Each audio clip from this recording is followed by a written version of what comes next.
jejak sang guru sudah sampai ke titik yang kita tuju, yaitu tempat makom, tempat pertapanya Eyang Prabu Siliwangi di Gunung Salak, lereng barat, Jawa Barat.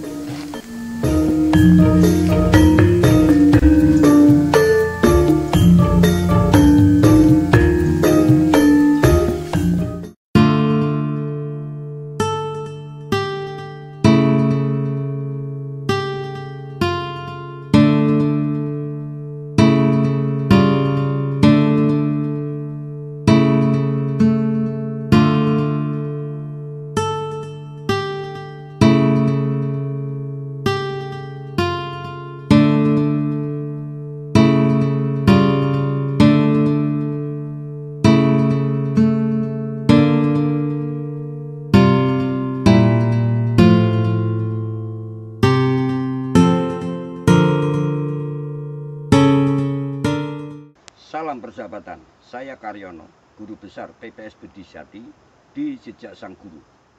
Saat ini, atas dasar petunjuk, saya berada di Gunung Salak, lereng barat.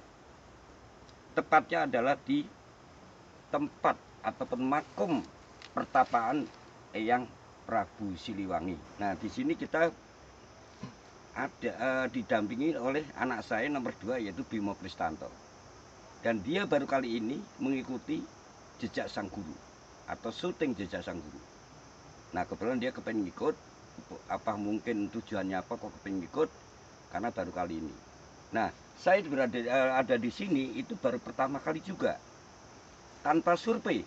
Jadi Jejak Sang Guru, setiap kita mendatangi tempat-tempat bersejarah, kita tidak ada survei dulu, langsung kita mohon petunjuk dari Allah apa sebenarnya yang ada di sini. Nah, coba mungkin dari anak saya Bimo Kristanto mau nanya apa, silahkan sebelum kita menjelaskan apa yang saya dapat tadi. Oke, untuk yang pertama, apa sejarah tempat ini? Mau gitu. Terus dan mungkin, siapa yang berada di tempat ini? Nah, jadi pertanyaan tadi adalah dia kepengen mengetahui apakah sebetulnya tempat ini, kenapa di tempat dekat bambu kuning, dan ini di Gunung Salak, dan mungkin tempatnya tidak begitu kalau untuk duduk pun agak sulit. Tapi ternyata tempat ini dulu adalah tempat makom, tempat bertapanya Eyang Prabu Siliwangi di sini. Ya. Nah, di sini pun saya lihat tadi ada, setelah kita masuk ke pintu gerbang tadi mau masuk, kita sudah disambut oleh 2 harimau yang berwarna hitam. Dari samping kanan kiri jadi satu menyambut, mungkin anggapan saya adalah menyambut.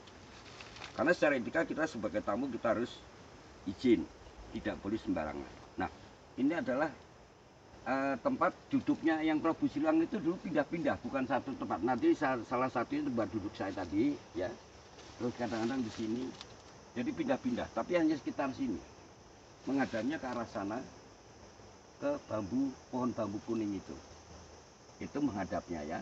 Nah, tadi ada beberapa, kalau orang Jawa bilang adalah yang bau rekso, ya. Ada beberapa orang bau rekso, ada 3 saya lihat tadi.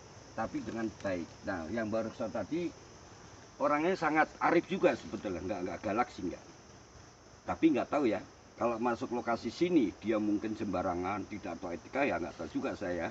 Tapi karena kita dengan tujuan baik, tujuan kita hanya melestarikan sejarah, jangan sampai dilupakan oleh generasi penerus kita. Jadi kita disambut dengan baik. Salah satunya adalah ini ada solo tersangat ya, ada harimau, tidak hanya 2 ya. Ada yang putih, ada yang goreng. Tadi yang nyambut saya hitam, 2. Jadi harimau itu ada lebih dari 4, saya perhatiin tadi. Nah, setelah saya mohon petunjuk dari Allah, atas dasar petunjuk Allah bukan mata batin saya untuk melihat apa yang ada di sini. Karena sifatnya ini penjelasan, ya. Kan telah diberikan bukakan pintu, Eyang Prabu Siliwangi Mangrawuh datang. Nah, ternyata Eyang Prabu Siliwangi itu adalah asal usul ataupun pertama kali Prabu Siliwangi sejarah adalah makomnya di sini, dan dia meninggalnya adalah kalau orang bilang dulu moksa ya, moksa itu nggak ketahuan. Nah itu dari moksa ini versi dari masing-masing orang berbeda, monggo silahkan ya. Tapi setahu saya adalah moksa itu dia meninggal tanpa diketahui orang. Mau sampai ke manapun dicari makamnya nggak akan ketemu ya. Tapi ada yang di atas rupanya. Jadi ini makom, dia moksanya di atas. Nah kita mungkin karena waktu belum bisa ke sana ya. Nah ternyata di sini memang banyak beberapa orang yang datang sini, dan dia dia selalu menerima siapapun yang hadir dengan tujuan baik akan diterima dengan baik ya. Nah terus sifat Prabu Siliwangi setahu saya tadi juga pesan, kalau kita melihat sesuatu masalah ya, atau melihat suatu apapun, jangan dilihat dari satu sisi, kita harus dari beberapa 4 sisi. Jangan sampai kita hanya melihat dari samping, kanan, kiri, ataupun atas, tapi harus segala sisi. Jadi kita kembali lagi memecahkan masalah pun, jangan kita hanya gampang menyalahkan orang, tapi kita lihat dari beberapa sisi, itu pesan dia ya. Nah terus terang aja dia juga mengatakan jangan sampai lupa sama, kalau orang Jawa bilang sangkan mari dumadi cikal bakal, terutama orang tua. Itu yang saya terima tadi. Wujud atau rupa dari Prabu Siliwangi itu sebenarnya apakah seperti yang selama ini berada di foto-foto, di lukisan, ataukah berbeda gitu? Ya. Kalau saya lihat tadi, sebetulnya Prabu Siliwangi itu orangnya sangat sederhana, tanpa apapun. Dia cuma buka hanya kepala, cuman rambutnya agak panjang, ya, terus kumisan sedikit, nggak terlalu tebal. Orangnya arif sebetulnya itu, kalau menurut paham saya. Dan dia cekak pakai baju biasa, jadi tidak pakai yang macam-macam itu nggak. Saya perhatiin tadi, ya, karena dia datang tukar pakai baju biasa, warnanya agak hitam, ada garis kuningnya. Ini ada garis kuning, baju hitam, celana juga celana silat, komprang ya, itu yang saya lihat. Jadi nggak pakai ini, nggak pakai kepala diikat-ikat, nggak, polos dia orangnya tadi ya. Yang saya lihat tadi rawuh, dia menemui kita itu adalah dengan pakaian hanya seperti itu. Kenapa Prabu Siliwangi itu selalu diidentikan dengan mau atau harimau ya? Sebenarnya harimau itu hanya sebagai simbol atau memang peliharaannya atau ada hal lain? Nah, kalau menurut paham saya, masalah harimau itu bukan piaraan sebetulnya. Bukan piaraan. Harimau itu adalah salah satu, itu kalau orang Jawa bilang, itu adalah salah satu dari saudara empat sebetulnya itu. Itu adalah suatu wibawa. Menunjukkan bahwa itu punya wibawa seperti raja hutan, harimau. Jadi harimau itu bukan piaraan. Prabu Siliwangi nggak punya peliharaan menurut yang saya dapat tadi, bukan dia suka piara harimau, tidak. Itu hanya simbol sebetulnya, simbol kewibawaan itu harimau itu, ya. Karena sudah dikatakan simbol dari manusia, setiap orang itu pasti ada semuanya. Cuman mau nggak dia melatihnya, membangkitkan dengan keyakinan yang kuat. Tapi tetap kita mohon sama Allah ya. Jadi orang itu bagaimana? Kita kepingin pasti punya wibawa. Kita pasti kepingin punya suatu jiwa yang lurus.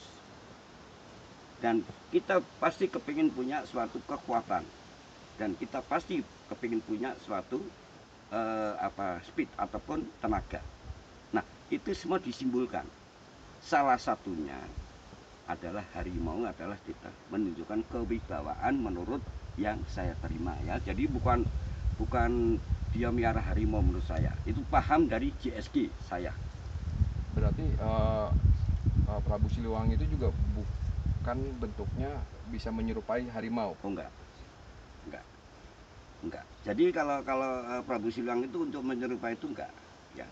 Yang bisa menyerupai segala bentuk adalah jin. Itu menurut paham saya. Jin itu bisa menyerupai. Itu pun kalau memang diganggu ya. Jin itu baik menurut saya, paham saya loh ya. Karena tadi juga ini kok saya juga ada beberapa ini juga baik. Menerima dengan lapang dada, kepingin lihat kita apa. Karena apa? Tugas kita adalah kita selain menghormati ya, kita menghormati beliau, dia akan melawan kita. Tergantung kita. Jadi dikatakan dia jatuh enggak ya, itu yang setahu saya. Oke, kembali tadi seperti yang disebutkan bahwa melihat suatu kehidupan adalah dari berapa empat sudut, empat sisi kalau nggak salah. Ya. Apakah ini ada hubungannya dengan kalau nggak salah saya pernah dengar di tempat ini adalah awal mulanya wayang golek. Oke. Wayang golek itu kan bentuknya lebih ke 3 dimensi ya, yang mana kita bisa melihat bentuk wayang itu dari berbagai sisi, seperti menyerupai manusia. Ya. Itu apakah ada hubungannya dengan wayang golek? Oke. Seperti gini, makanya kita nanti kan belum ziarah ke tempat Abu Soleh ya, Eyang Abu Soleh ya, Januk ya. Makam kita di sana. Sebetulnya Eyang Abu Soleh itu juga dia selalu datang ke sini. Selalu datang ke sini itu bagaimana minta pertimbangan juga untuk jadi hubungan dengan wayang golek dengan yang Prabu Siliwangi itu ada sebetulnya. Cuman dia selalu setiap langkah apapun, apalagi membuat sesuatu apapun, selalu mohon sama Allah di tempat ini. Nah, sugesti dia bisa mendapatkan suatu masukan atau petuah dari yang Prabu Siliwangi. Ya, jadi Prabu Siliwangi dengan wayang golek itu kita bisa jangan dicampur adukan ya. Itu menurut paham saya tadi. Jadi justru ini minta pertimbangan gitu ya. Kenapa Prabu Siliwangi memilih tempat ini sebagai tempatnya dia menyepi? Ya. Jadi gini, yang saya dapat pada saat kita izin tadi, intinya saya izin adalah satu. Sekarang saya sebagai orang tamu masuk lokasi orang atau orang tempat lain, satu kita harus secara etika izin, ya kan? Kedua, juga kita selalu menghormati ataupun memahami ataupun kita harus menghormatilah katakan yang ada di sini. Nah, kita paling nggak izin. Karena apa? Kita nyari aman, selamat ya. Nah, satu. Yang kedua, itu semua atas izin Allah. Sekaligus kita mohon izin dibukakan mata batin dari Allah untuk mengetahui apa yang ada di sini. Jadi saya itu hanya sebagai media. Semua itu petunjuk dari Allah lewat mata batin.